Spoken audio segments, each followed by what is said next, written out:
All right, we're back. I We're see what live. you mean now. Yeah. No, you'll never understand my pain. I just saw it. It goes black here on Yes, the. exactly. Okay. Hey, let's talk about One Piece. It's been a while. Yeah. Uh, what happened this chapter? This is the chapter. So we're starting on 1026, Yeah. which, by the way, cute little Easter egg with this front page. I am a lion, or I am lion, is the same as the sweater that Bella Mir made for Nami when she was a child. Or like it wasn't Oh. a sweater, but like a onesie or something. Not a like a dress. A dress. Anyways, it's cute. I can Simpson talk dress? about clothes if I try. Hold on. Did I start recording? Yes. I like. Go on. I like that. In this page, he has an extra panel made for this man's nose. the passage of time from looking past the Tengu's nose. I think it gets longer every time we see him on panels on screen too. I'm sure it doesn't. Oh, this chapter had like a really cool sequence where Luffy has Momonosuke bite Kaido, Oh yeah. and then Luffy hits him with the fire line of, "You just bit an Emperor of the Sea. Is there a single thing left in the world for you to be scared of?" Which is just fantastic. It's weird to see Luffy dropping logic bombs and winning debate. Yeah. It happens. In the It post does time skip, happen. it happens more often. He has some like, he's quite intelligent when he wants to be. He does the same kind of thing against not the same type of thing, but the same kind of emotional reasoning with Vivi and not Dressrosa and Alabasta. Yeah. Kind of like, you do realize what the problem is. Why are you going after the thing that's not the He problem? also does the same thing with other VV in Dressrosa. Yeah. Where he's like, "Go say hi to your dad, for Christ's sake." So I want to talk about, this is actually my favorite chapter of the batch now that I'm remembering it, because of the way that it flows together. It's something that, like, I don't know, Onigashima is pretty hectic, but like this Yeah. chapter I felt pretty focused because we briefly go back to the Jack and Paraspero fights, which Paraspero beating Cat Viper seems like a power diff if we want to do some power scaling. But I mean, look at that giant axe he's got. it looks fucking cool. But Yeah. Paro's a Bloodborne character. yeah, a little bit if it was a like a Bloodborne cross Willy Wonka fusion. Yeah. But we finally get Luffy parting the sky, which I'm gonna call Tyler out for not realizing that this has happened multiple times in the series. He was like, "Wait, is that a thing?" It happened not too long ago with Roger. It actually happened with Big Mom and Kaido, and then Roger and Whitebeard, and then Cool. it means that fucking Luffy is an Emperor of the Sea for realsies. Yeah, I get that now. Yeah, I'm just saying. Dude, I'm just saying, man, like, we'll talk about it at the end. He's just vibing. The thing I like more, though, about this is cool, but I really like that it's an actual element that helps Cat Viper and Dogstorm win their fights. I Yeah. think that's really cool. I mean, that's what makes it really cool to me, is just the fact that this interaction actually causes other things to ripple throughout the battle. Because so far it's like mostly separated, like people are in different floors fighting, but here we have a very cause and effect, which I very And then much like. We even have the panelings of like the two fights going on. They're separated by this like seam, and then they come together with the speech bubble at the Yeah, end. the paneling here is fantastic. Oda knows how to slap sometimes. And what else is fantastic is the fucking final hits of this fight are so cool. Yeah, I just like Paris in particular looks like he's getting rocked. I think he lost his fake arm or his other Yeah, I was arm. about to say, it looks like he's lost some limbs. Well, he lost his arm in Whole Cake, and now he's lost his arm replacement. I mean, he could just grow that back. And what's nice is Jack gets taken out by the sword leg when Jack's the one who dismembered Dogstorm and gave him the sword leg to begin with. So that's some nice karma for you. Poor Paraspero is like, that motherfucker Pedro killed himself, and I'm just getting tossed. You were here. You were touching me. Just getting tossed around the battlefield because of that doofus. Yeah. And then Orochi Just comes back vacation. and Oda's like, oh, who is this? I wonder, like, we're going to be secretive. It's like, I think he still has one head left, so let's put our bets in. If Orochi gets killed, which no one dies in One Piece, so he's not. I'm convinced, like, I've gone back and forth. The Scabbards are coming back based on, like, some interview stuff I've seen. I'm telling you, Orochi's going to get away and we're going to get a cover story with him with his one fucking head. You know who he's getting away with, right? Okay. Caribou? It's gonna be Caribou and the music guy. They're all gonna run off in a boat together. All the little shit stains. Yeah, and they're gonna be like Buggy and like that other like off crew that formed. Third Boogie. They could never strive to be Boogie tier. Dude. They'll never be Boogie tier. But alas, let's move on to the next chapter. That was a great one. Like, I very much like that chapter. And the paneling, like Joe said, was really good. Here, and in this one, we got some more of the fight, I believe. But mostly, this is Momo goes out to go pick up the island, which is something that we've been talking about for a while because it's a pretty common theory that he would be doing something like this. I like Luffy's face in the bottom right. He's just like, yeah. I mean, yeah. The Luffy smile is like the most iconic thing, you know? It's gotta be this way. What else we got this chapter? So Yamato's going with Momo. I wonder where that's going, because I think they already separate next chapter, so this was pretty short-lived. They're just riding together for a little bit. I like how Momo isn't fully over his like fear of heights either. Yeah, we got some more stuff. Oh, this was the King and Zoro fight chapter, which King's like design looks so cool when he's in hybrid form. I'm growing on him a lot more now that we're seeing him in action. Cause he wasn't always like the most interesting guy, but I like his like pterodactyl wing that he's got turning into a blade in the bottom right here. He's like starting to shape his body. Yeah, like out of his little gimp suit. It's cool that he uses his wings as swords, which means like Zoro's gonna be fighting a swordsman with two big ass swords.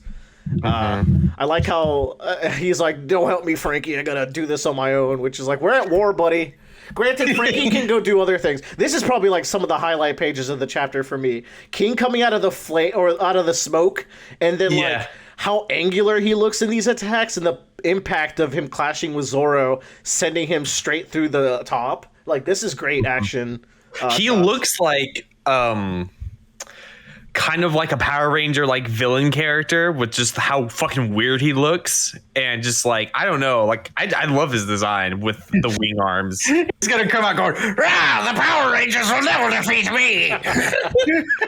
It's funny because he was fighting a Power Ranger slightly earlier in the arc when he was fighting with Sanji, so there you go. No, but this is like the most badass he's ever looked in the entirety that we've seen him. Well, that's the thing. I think he's always looked cool. He just doesn't like. He's too serious to be that. Compared to Queen, right? If we're gonna draw a line on the sand, I like Queen way more.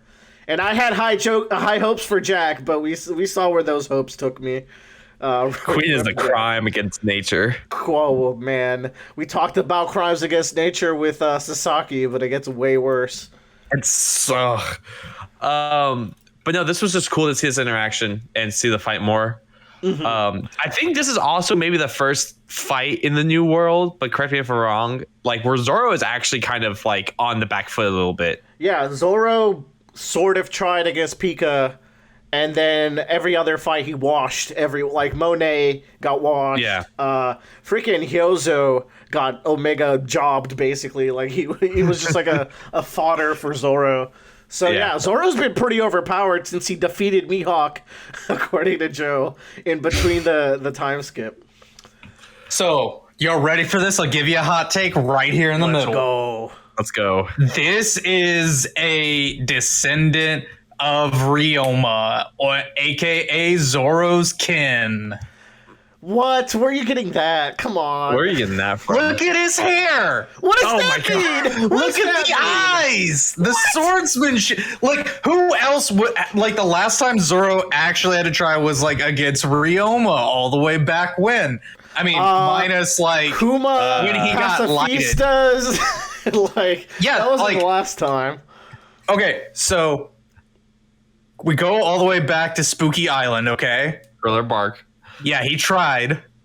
And then, like, right after Thriller Bark, we get in a time skip-ish zone. There's, like, that middle null ground where they get their asses kicked. The null. Everybody loses. That's the intent. And then when they come back, he hasn't tried since. Yeah. Okay, but this is it was. That's where I'm getting from. It was mentioned this was a Lunarian, so you're saying Ryuma's from the moon, and I mean everyone's from the moon according to me, but that's a whole different thing. Exactly. Dude, okay. I just threw something out there. It's just a hot take. I think he has orange hair. Yeah, that's my hot we're gonna take. get here, and the hair's gonna be like a weird, dumb Oda color. It's gonna be like, well, lime green would be Zoro-esque, but it's not gonna be green. His skin looks a little like darkened, maybe like a little like maybe it's like alabaster skin. white. He's an albino. Oh. Like Queen's blonde hair. Yeah, it's so annoying. The Oda's choices for colors. This is the first time we've ever seen Zoro use clear lance, as far as I know. So that's cool. He can do air maneuvers. This is his up B attack. No, that's not his up B. This is I don't his know up B. Yeah. No, I feel like he'd have a better up. Well, it could B. be like Tiger Hunt, the one where like he just spins and then he just goes up. But This is his down smash, but it also propels him up a little bit. No. Well, Sora does it. Yeah. Anywho, Zoro for Smash. Yeah. And that brings us to the most recent chapter, which was pretty interesting. There's some good stuff in this one, which let's talk about the cover page first of all, which people are making some wild claims. Not everything here is a direct Smash Bros. Reference, first of all. Like, who the fuck is Robin? Morgan from Darkstalkers? No, she does look like Morgan, but she could be the demon from Super Ghouls and Ghosts if they're all Nintendo characters. That's not that. The character you're thinking of is Devilman, which you're right. Mm-hmm. And then, okay, everyone's saying Chopper is Charizard. He has a Pikachu tail, though, but like a legally distinct Pikachu tail. I guess they're looking at the snout, but he's just like a hippo Pikachu to me.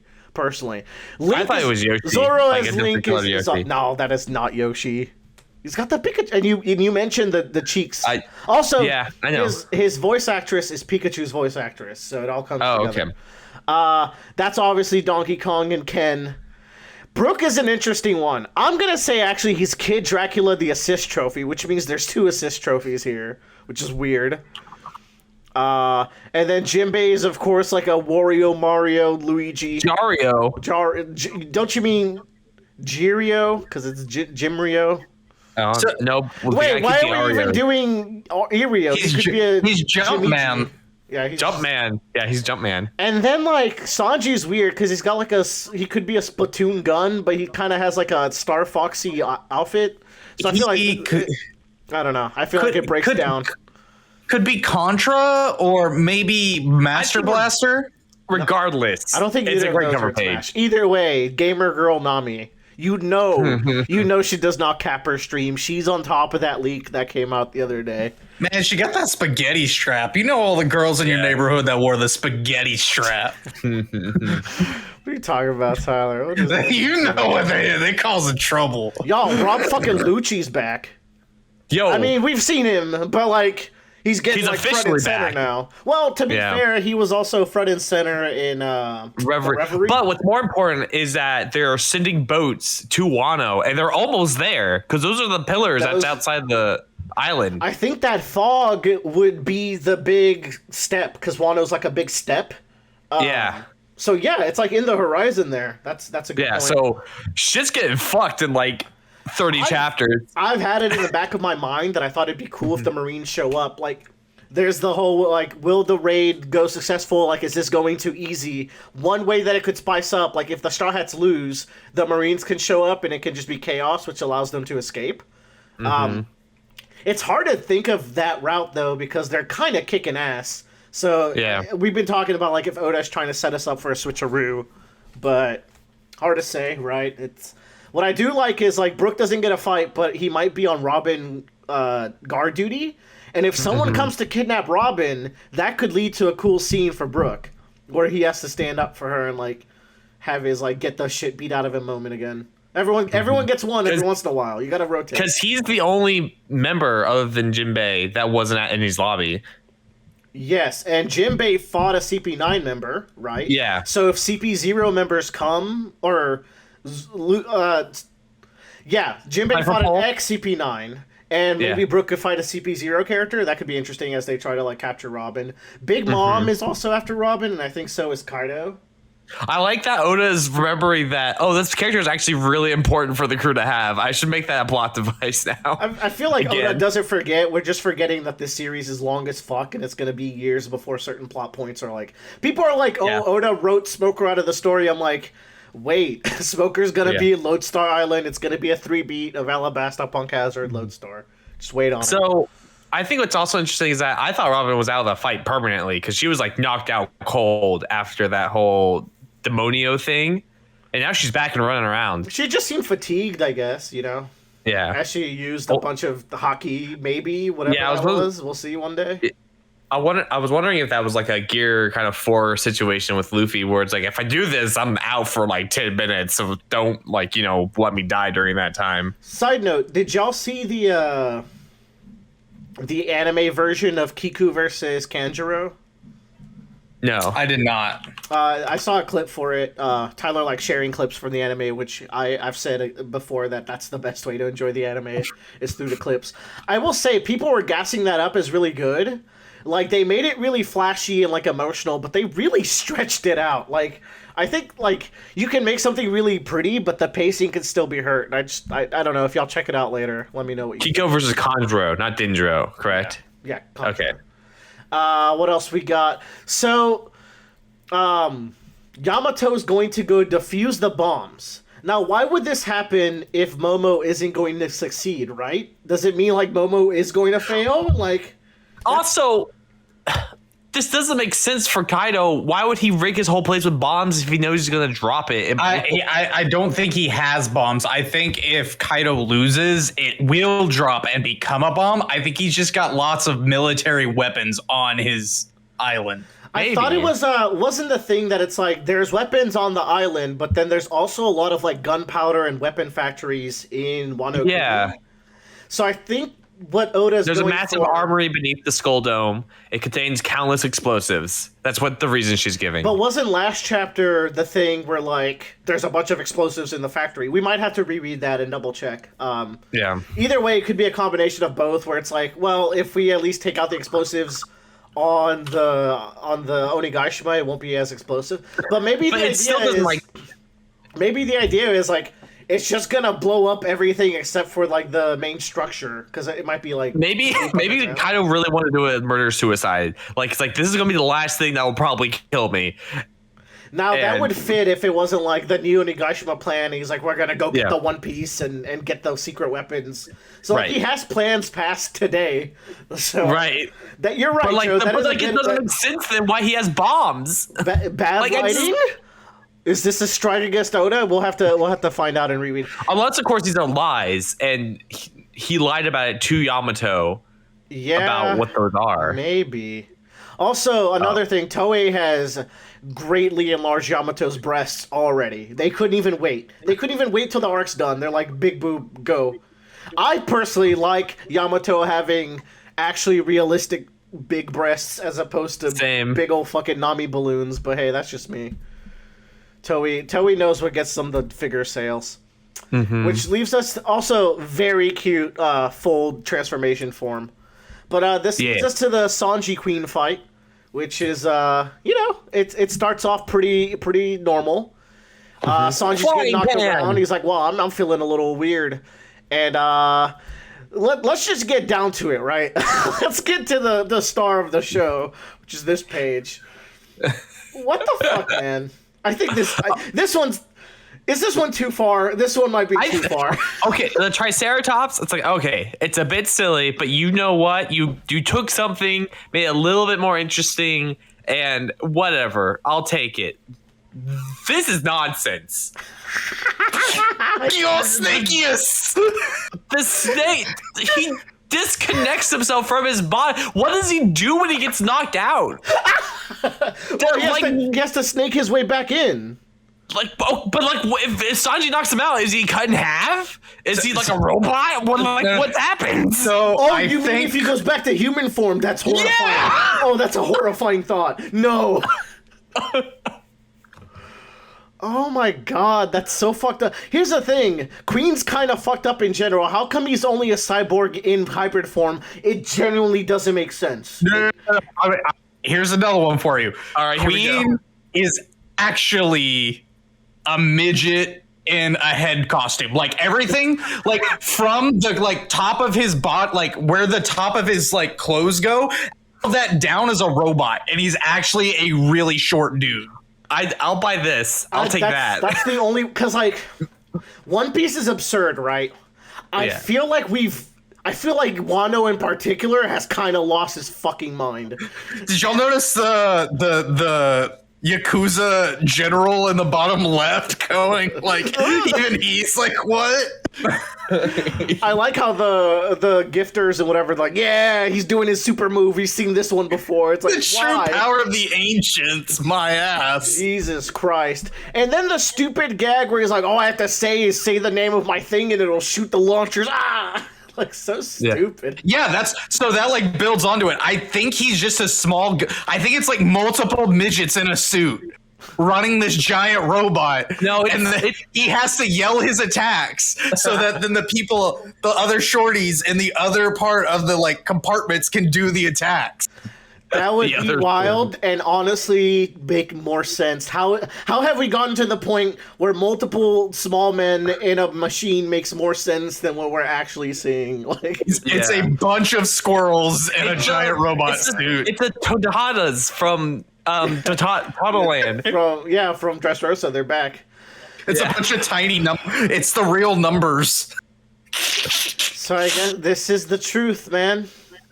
Also, man, his neck vein's always been so penisy to me. Like, he's a fucking girthy boy. Anyway. Yeah. Dude, they made Sanji into fucking Flat Stanley, my guy. Alright, let's talk about fucking Sanji over here. Mm-hmm. How do y'all feel about this plot point? Because we started exploring it, but now it's blatant. Like, he is awakening. And some people were upset because it's like, does this step on the toes of Whole Cake? But I like to think that, like... And how on the toes of Whole Cake? Because, like, a part of Whole Cake was that he was the ugly duckling who wasn't the perfect soldier. He was human. He didn't have any superpowers, supposedly. But, like, who's really human in One Piece? What does human even mean in fucking One Piece to begin with? But the thing that works here is, like, okay, Sora, and Randy Troy is a YouTuber who brought this up and made me think about it. And, like, I already like this. Like, I like where this was going, but to seal the deal... Sora was already part of Germa. She signed up for those freaky Nazi experiments, right? Mm-hmm. And then I feel like partway through, she kind of grew a conscience. Is like, well, should all my kids be horrible psychopaths? Because I think they're not all triplets or whatever, right? They were born one after the other. No, they were all born at the same time. Okay, they're quadruplets. So she must have gotten cold feet midway through, and she took whatever weird potion she took that only affected Sanji. Now, but Sanji's the middle child. He's 3. Yeah. Okay. Well, I don't know. I think she just got lucky, and one of them didn't turn out to be a psychopath. Well, no, it's not even luck. That's unluck. If she had it her way, they all would have turned out this way. But the way I see this is like she signed up for the things, and then Judge is like, by the way, we're going to take away their emotions, so they're perfect soldiers. So in Whole Cake, it shows that like Germa is a unit that like work super well together and they're super subservient to their father, but Sanji gets surpassed them all because he also has the freedom of emotion of being himself and not being like the soldier that just works for Judge. And that's where this comes together for me. It's like, despite Sanji not liking this, Sora's sacrifice created like the ultimate Germa soldier, one that is not just a like soldier machine. He has blonde hair, blue-eyed boy. our nice blonde hair, blue eyed boy. But like, he has dreams. He's a cook. He's got friends.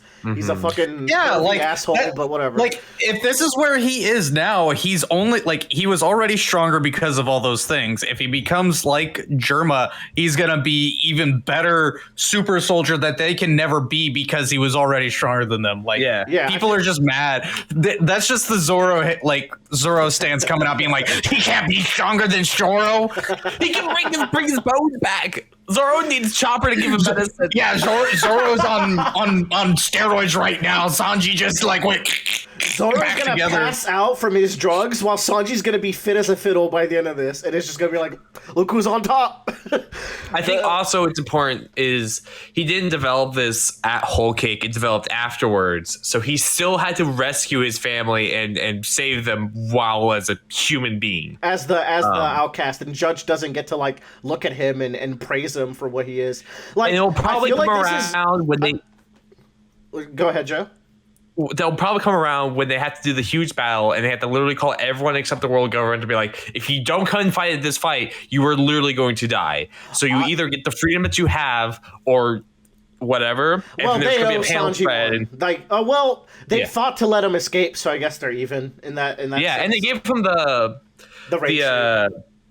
suit. Yeah. So it would make sense that we have to get a spread where they Power Ranger kick or whatever, as the entire Sanji? Family. Fuck, that would be cool as shit. And Sanji's leading the pack because he saves them all again. Aside from that cool panel of like when they're on like in the wreckage of like whatever war they just beat, have we ever seen a Germa joint attack panel?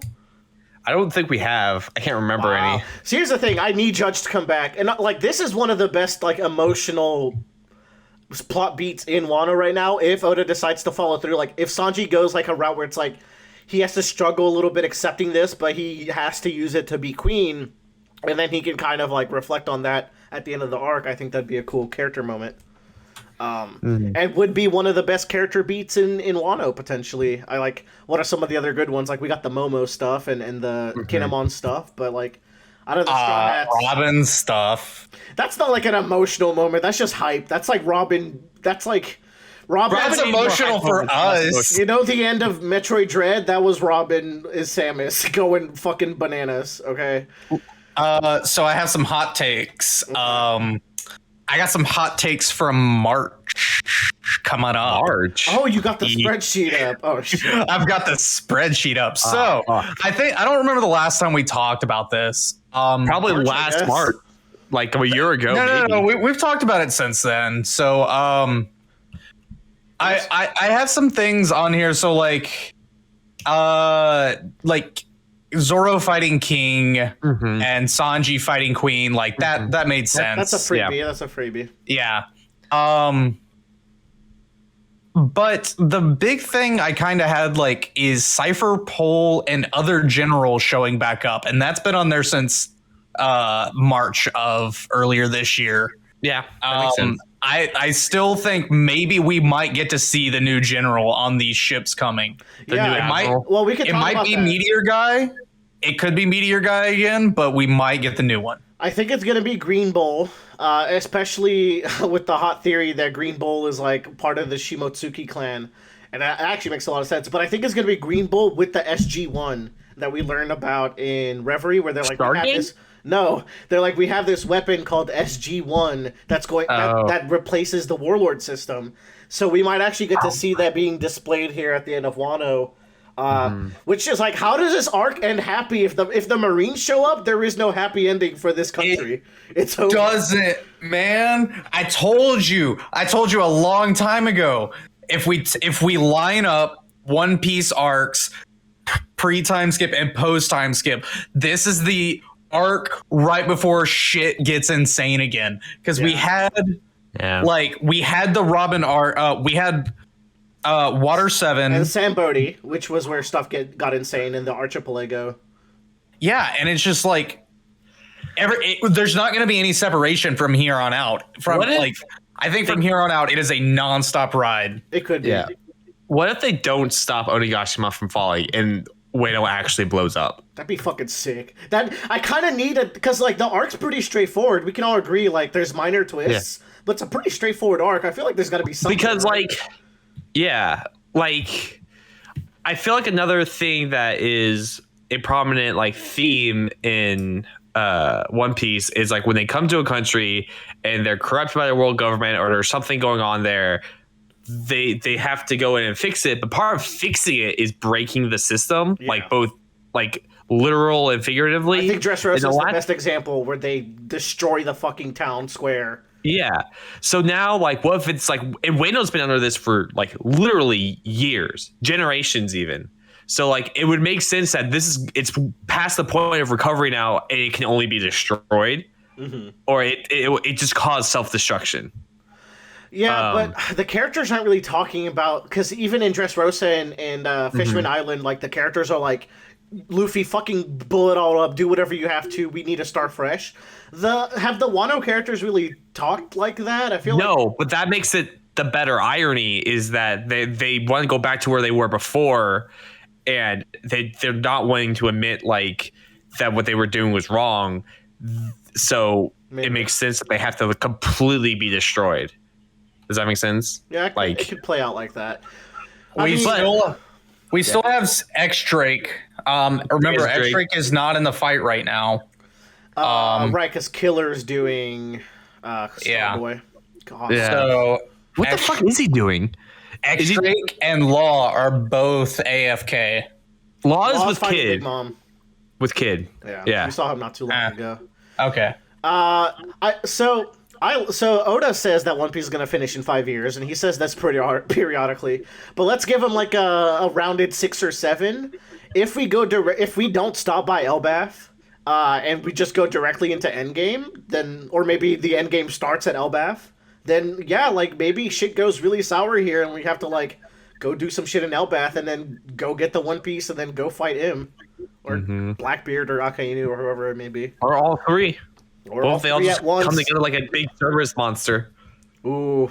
It's like an inversion of when Luffy's in front of the 3 admirals with like the big plank of wood. They're in front of him. It's like, I wonder, like, if we're going back to think the reflections of pre-time skip, because pre-time skip almost kind of ends at Thriller Bark, because Paramount War is distinctly different from pre-time skip. Does that make sense? That makes sense. I get what you're saying. And the last thing they did there was fight the big bad all together. So I wonder if there'd be some sort of reflection of that. What if this is Thriller Bark, and then Elbaf is Sambodi, and then we have the game?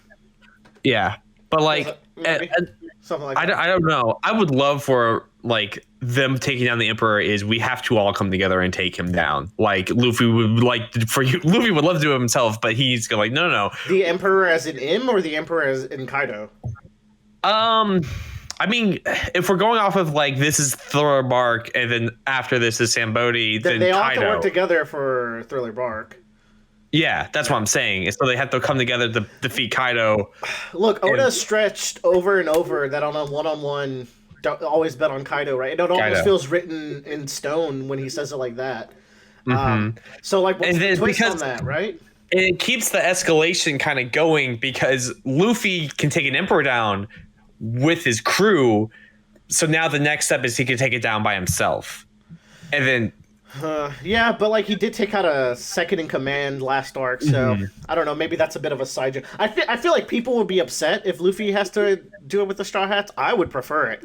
I think I would love it. The shonen trope of like Luffy has to beat the bad guy each time. Listen, like, it works. I don't care what other people care about. I care about what I like. And you know what I like? The Oars fight. So yeah, let's make this another Oars fight. Nightmare Luffy returns. Man, I miss Moria. Get him in here. Moria's gotta fucking show up. Hold up. We have an arc with Kaido and Moria's not gonna show up. Let's be honest. He shows up in the flashback briefly. Fuck that, dude. Like, Moria introduced us to the concept of Kaido. If One Piece is the series about bringing people back, like, Blackbeard and Moria gotta show up. Wait, no, we had Moria right at the beginning of Wano. Remember? Well, we Blackbeard had him killed him. We had Blackbeard killing Absalom, and then maybe Moria. I don't know. We'll see. That's enough theorizing, maybe. Y'all got anything else? This was a good batch of chapters. Onigashima, like, it's a lot of action, but I feel like there's something really good right around the corner, like some really good narrative stuff that we're gonna get that Kaido flashback, man. It's coming up. I need it. I feel like it's gonna be really good. Don't disappoint me, Oda. Y'all want the hottest take of the night? Of course. This is what we're I'll on. end this with the hottest take. Do it. It's always. Wano anime is better than manga.